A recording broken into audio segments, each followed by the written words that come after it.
We are back with another UWF football show with head coach Kaleb Nobles. 8-0 now. These are victory shows. We like to do them like this. You guys get a 55-6 win at home against West Virginia State. It was pretty much an all-around performance. Everybody got involved. Thought all three phases of the game you played exceptionally well. No, I'm very proud of our guys. We did a lot of things in a really good high fashion in all three phases, like you said. Started off the game great, big time plays on special teams, and they chose to take the football, so our defense kind of had a little swagger and went out there, wanted to 3-and-out them. Give themselves a chance to do that, and then just offense be able to go score, a little trick play that we practiced for a while. So excited about how the guys played, and I think we answered a lot of questions that we had as a staff, and now we know we got to keep improving. Yeah, you did. I thought, coming out, home crowd, it's a 2 o'clock kick on a Saturday, and then kind of wedged between the big win over West Alabama the previous week and a trip that we'll talk about a little bit later coming up to Delta for the next game. And, in between, so I think the crowd, we don't really know about a lot about West Virginia State. But you mentioned that trick play, got double reverse kind of thing, and then a pass downfield. And Joe Wintrick, your former teammate of yours, but also, offensive lineman and then now running back tight end coach. He says he's going to get Jake Robinette. That's right. All conference. We've never had an all conference tight end. Jake had a great game. 2 catches, 2 touchdowns, and he's become a weapon for you. He has, and he's worked his tail off to provide himself as a passing threat. He's a great run blocker, does a lot of really good things in the run, but a very valuable threat for us in the pass game, especially you can stretch the field with a tight end down the middle, so it makes the defense truly have to honor all 11 guys. So, and he's a great kid, works his tail off. I mean, he's here for everything, doesn't miss a single thing in the summer. So you like to see guys like that succeed, and so we're enjoying that he's enjoying the fruits of his labor. We were talking with Coach Donnie Baker, your offensive coordinator. I mean, Jake probably could have had another touchdown, another couple catches. I mean, it was a windy day, definitely overcast, really nice temperature-wise. But how did the wind maybe play in? Because there were a couple balls that could have been. Right. You had a guy open deep, but the ball just sailed or was underthrown a little. Yeah, you gotta think about those things in the moment, and it was kind of whipping back and forth, changing directions a lot.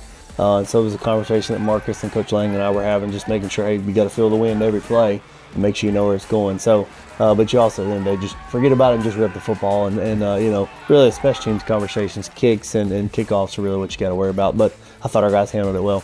Your defense was really throttling them, especially in the first quarter. Forced 3 punts. Checked their running game. This team that came in 22nd in the nation, running 218 yards a game, and you guys just really, outside of the last drive of the game, throttled them. Kobe Clinton, 9 tackles, 3 TFLs, 2 sacks. He was a dominant performer, along with Walker and along with Warren. Those linebackers are incredible. No, they're great players, and they work their tail off. They do a great job of really watching film on their own, getting as many hours as they can on the next opponent, and then just doing a great job in rehab. But they play well, right? We try and keep them healthy as much as we can. They're all 3 senior linebackers, so giving those guys a chance to try and go out with a bang. And but they're great players, great preparation by them, and it usually shows on game day. After that first touchdown, I mean, Marcus had one of those odd days, your quarterback, where he had a couple great throws, but then a few that, sometimes he gets away with them, sometimes he doesn't. He throws a pick on that second possession you have. Doesn't end up hurting you because your defense flips it right back. But I thought this was a day, I'll let you in on a little secret. Your offensive line coach, Steve Sonnier, he says we don't run the ball. You probably get to hear that a little bit. Everybody thinks that. That's right. But you ran the heck out of it on Saturday, 240 yards. And we think this may be the first time. Devin Gibson, your former teammate, was doing color with me, said he can't remember, and he was here from day one. He said, I can't remember a game where we had more rushing yards than passing yards. 240 to 238. That's a balanced offense. It is, and we try to be that. The only time that might have happened was 2016. That was because our quarterback wasn't very good. So, and Gavin will probably say the same thing. I heard he threw for 500 yards once. Yeah, once. Yeah, but I'd be hard pressed to think of a time like that. But it's a testament to the work they put in, the O-line, and they practice all across campus. You come watch practice. They're on the grass field. They're over by the commons. I mean, they're pushing sleds everywhere. So it's good for them to kind of see the fruits of their labor and the preparation they're doing, because there's nothing better to be able to run the football at somebody and be an O-lineman that can push guys downfield. So great job by those guys in the preparation by Coach Sonnier. You guys get a drive that ends the first quarter, rolls into the second. I mean, there were short drives, there were long drives, a little bit of everything. You get your second touchdown. Starting to feel the flow offensively. TJ Lane, talk about that running game. He ends up with 3 touchdowns. Not 100 yards this week, but he kind of balanced it, not just all running and passing, but between Jay and TJ, 14 carries, 15 carries, 60 yards, 70 yards, that type of thing. Yeah, and it's kind of been our MO. I mean, I think unless you just have one guy and really it's a big drop-off, it's really not, the thing to do in college football to have one person take every carry. So we want to make sure these guys are healthy for the long haul and not just getting every rep. And And so those guys do a great job kind of 1 and 2 in it. And then Preston Godfrey had a great game, right? He's a very explosive guy that was the freshman year, co-freshman year in the conference last year at Mississippi College. So just really a three-headed horse back there that we feel like can run the football anytime. And they would tell you, just like TJ said last night, it's about the O-line, how well they play. They don't get any of the credit much. So make sure those guys get as much credit as possible. Yeah, threw it to a lot of different guys. Sometimes it didn't work out because the completion percentage is a little bit down. But Corey Scott doesn't get a touchdown. But even when he has what you would say maybe is a subpar statistical game for him, he's still going to show you some things. Right. Yards after catch. But then the catch that he had down near the goal line, it was really close to whether or not he was inbounds, out of bounds. We're all holding our breath because he got shook up a little bit, but then he was all right. But that catch was incredible. And he's just a guy that, any moment he could make that big play. Yeah, and he had a couple opportunities where we kind of had a little bit of a Marcus, not really fully stepping into a throw based on, just getting a little pushback, and Corey's open. But Corey makes a couple plays a game that you're like, even I'm like, man, I see you all the time, but that's a wow play right there. He catches a bang 8, kind of ballerina spins, and then goes to make even more yards up the catch. And then, he's close to score and got down to the 3-yard line and dove and really hit the pylon, but he stepped out in 3. So he's fully healthy, feel good about him. And after he gets hurt as the head coach, I'm like, hey, let's get you out of the game here, man. I saw you sprint down there. Yeah, I was like, let's get you out pretty quickly. So he handled it well, and he'll be fully ready to go. Tyree Holloway, several crossing routes that just thrown behind him a little bit. And I kept saying, boy, if he got hit in stride, he's probably gone on 1 or 2 of them. So there was, you scored 55, but there were more points out there, which I know as a coach, an offensive coach, no especially, doubt. You're like, let's talk about special teams a little bit, because this doesn't show up all the time, in box scores or when people look at stats. I thought your kick coverage was outstanding. They had a couple dangerous kick return guys. You guys were hitting them inside the 20 regularly on kickoffs. Yeah, and it started really the first play, Pat Delcor running down, making a big play. Kendrick Watkins-Hogue obviously scored a touchdown late, but his special teams play has been elite the last month since he's got fully healthy. So he's doing a great job. Really, he had 2 kickoffs, two tackles on kickoff that were awesome, that were just full speed. And those are the plays. I mean, we tell guys you cannot take those plays off. Like, just because it's not an offense defensive play doesn't mean it will not affect the game. And so it could be a game-changing play for you or for them. And so you got to make sure you're giving full effort to do that. So an elite job by those guys getting down and covering on kickoffs and punts, really. Thought Walker Robinson, too, your starting middle linebacker, leading tackler on the team, is flying around on special teams and making big plays. And then Tony Newsom, almost broke another one, which sets you up for a touchdown. That kind of kick return, punt return game, flips the field, puts you in an easy scoring position. Not just that, though. And another thing that doesn't show up kind of in the stats is there's one, the kid boomed a punt, and Tony makes a Willie Mays over the shoulder grab. If that ball is not caught there at the 30, it may be inside the 10, and that's huge. Right. No, and really we try to frame it as, if you don't catch this ball and it rolls another 20 yards, that's 2 first downs that the offense has to go get. So yardage matters. Everything matters. Field position matters on the special teams game, and our players are kind of seeing the benefits of, hey, we got to field this football and not let that thing bounce. I thought he did a great job of that yesterday. They were they were single-digit rushing most of the day, West Virginia State. They crept up a little bit at one point, and then you go and get a TFL and a sack. So that D-line, especially up front, Death Row, Coach Mello's group up there, relentless, a bunch of different names. Lorenzo Payne, Kevin Roberts, Juice Williams, Colin Shaw, we could go on and on.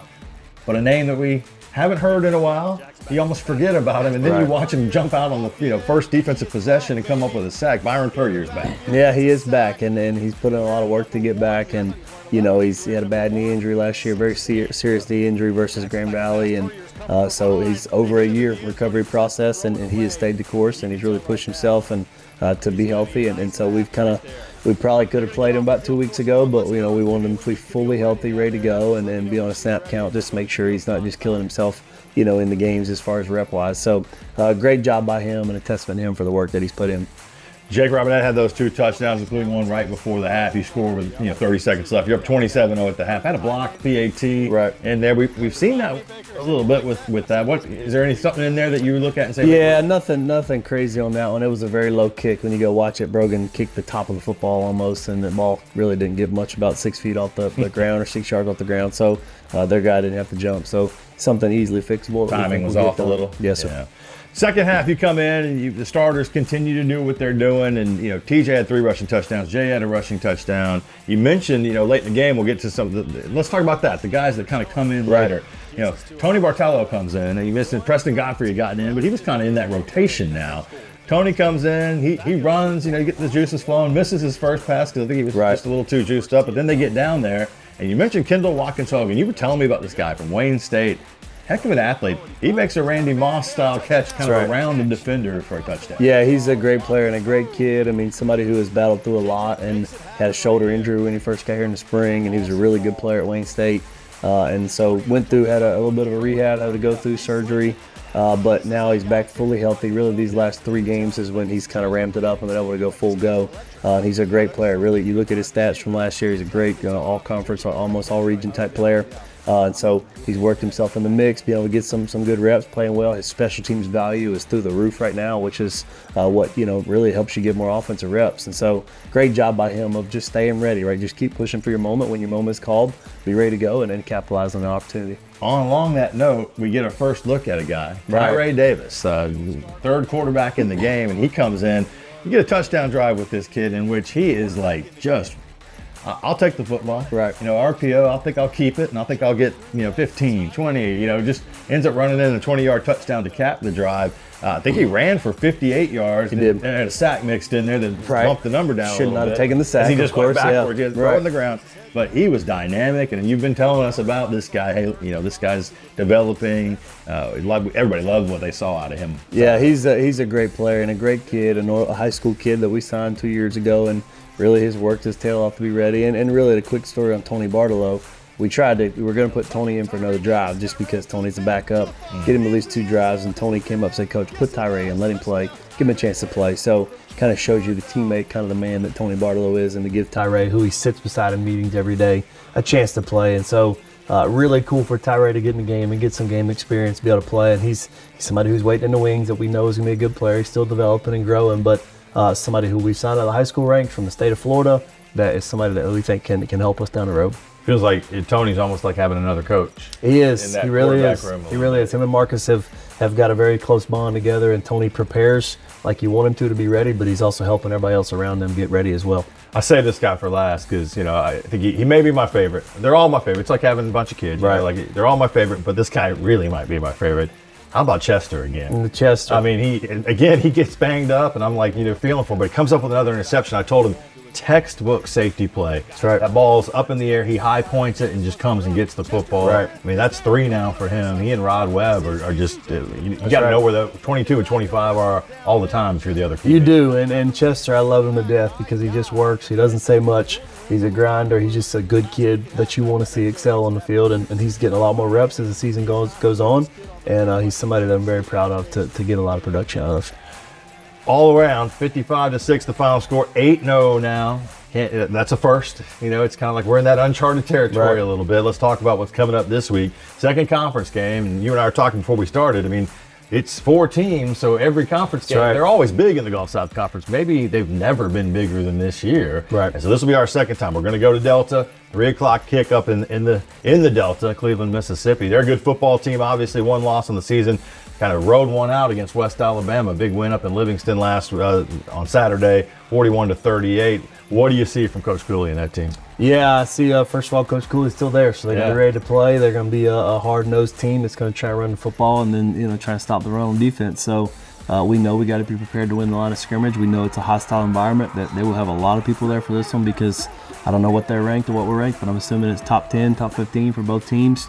So it'll be a highly talked about matchup, and so for us, our guys, we just got to prepare like it's another one, right? It's the biggest game of the year because it's the next game of the year, right? That's how I've told them all season. So it'll be a good game. It'll be a very tight game that we think is going to be a full quarter battle, and we'll be excited to be in a good matchup versus guys. Back when I was a kid, when boxing was still the huge thing, and you had that boxing analogy for the West Alabama game, and it was like you'd have a heavyweight fight, Ali and Frazier would fight, and then Ali and Foreman would fight, and they'd have multiple fights against each other. This feels like that, right? West Alabama was a heavyweight championship match, and then now Delta's going to be one too. Yeah, I mean, I truly feel like all 3 of those teams that we're talking about, us, West Alabama, Delta, are playoff caliber teams, and that's kind of what the whole conference is now, including Valdosta. So, you got to be ready to play versus everybody you're playing. We got them and Valdosta State left, so no slouches on the schedule, and Delta State is going to be ready to play. So we know we'll get their best, and we know we got to be prepared to play on Saturday at 3.